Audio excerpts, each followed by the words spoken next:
আমাৰ ল'ৰা ছোৱালীবিলাকক আমাৰ অসমৰ যি কৃষ্টি সংস্কৃতি অতি সুন্দৰ পৰম্পৰা এইসমূহৰ লগত চিনাকি কৰি দিয়াৰ কাৰণে যিমানখিনি পাৰোঁ আমি প্ৰয়াস কৰোঁ। আমি ভোগালী বিহুৰ প্ৰাকক্ষণতো আমি ভোগালী বিহু চৰাওঁ, ভোগালী চৰা অনুষ্ঠিত কৰোঁ আৰু তাত আমি বিহুৰ যিবিলাক ভোগালী বিহুৰ পৰম্পৰা সেইবিলাক আমি শিক্ষাৰ্থীসকলক দেখুৱাওঁ, সেই বিষয়ে কোৱা হয়।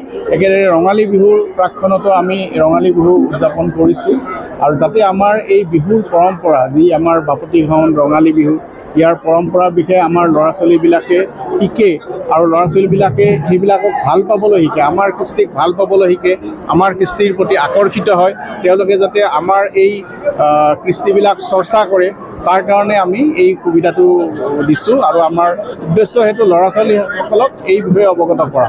কাৰণ আমাৰ ল'ৰা ছোৱালীবিলাকে অসমীয়া কৃষ্টি সংস্কৃতি এইবিলাক কথা চৰ্চা কৰিবই লাগিব, এইবিলাকৰ বিষয়ে জানিবই লাগিব। আৰু ইমান সুন্দৰ পৰম্পৰা বা আমাৰ এতিয়া বিহুৰ কি সুন্দৰ পোচাক পাতি, ইমান সুন্দৰ, ইমান পৰিশীলিত, ইমান সুন্দৰ পোচাক, এই কথাবিলাক আমাৰ ল'ৰা ছোৱালীবিলাকে শিকিব লাগিব, দেখিব লাগিব। আৰু আমি দেখিছোঁ যে আজি বহুত সংখ্যক ছাত্ৰীয়ে ইয়াত বিহু নৃত্যত অংশগ্ৰহণ কৰিছে, বহু ছাত্ৰই ঢোল বজাইছে আৰু এতিয়া মানে অসমত আপোনালোকে জানে যে তাত আগতকৈ এতিয়া বিহুৰ যিটো চৰ্চা বহুত প্ৰসাৰ হৈছে, বিহুৰ চৰ্চাটো সাংঘাতিক ধৰণে প্ৰসাৰ হৈছে।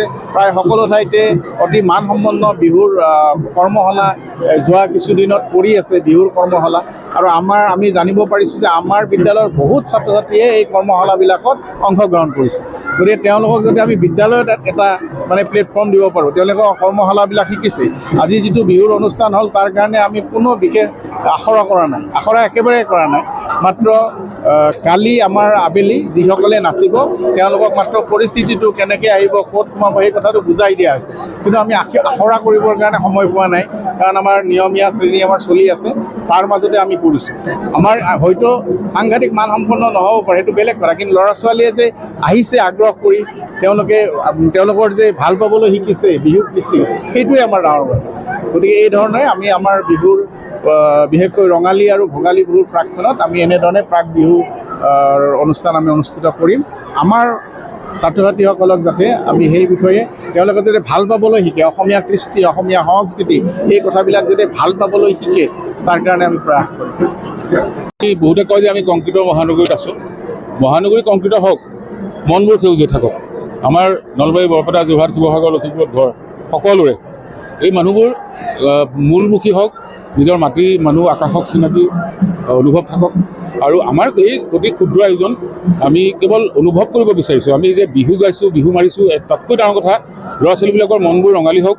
আৰু মুকলি বিহু বুলি যে কৈছোঁ, মুকলি মন, আমি বিহু ইমান সুন্দৰকৈ চাৰিওফালে পৰিৱেশন কৰে, গায়, নাচে, বজায়, আমি সিমানৰ নহয়, কিন্তু আমাৰ ল'ৰা ছোৱালীবিলাকৰ মনটোত সেই বিহু লাগকচোন, সেই কপৌ ফুলৰ গোন্ধটো তেওঁলোকে অনুভৱ কৰকচোন, সেই কাপোৰযোৰৰ তেওঁলোকে লওকচোন, সেই ঢোলটোৰ গুমগুমনি তেওঁলোকে অনুভৱ কৰকচোন, পেপাৰ টিহিতি তিলল্ল সেইটো তেওঁলোকে বুকুত বাজকচোন, গগনাৰ তৃতীয় তেওঁলোকৰ বুকুত বাজকচোন। ইমানেই আমাৰ প্ৰয়াস আৰু সমগ্ৰ ৰাজ্যখনতে মানুহে কৰি আছে। আমিও আমাৰ এই ক্ষুদ্ৰ প্ৰয়াসৰ মাজেদি আমি মুকলি মন, মুকলি বিহু পালন কৰিছোঁ। ধন্যবাদ।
খবৰৰ বাবে যোগাযোগ কৰক 7099017330 লগতে 7099017110 নম্বৰত।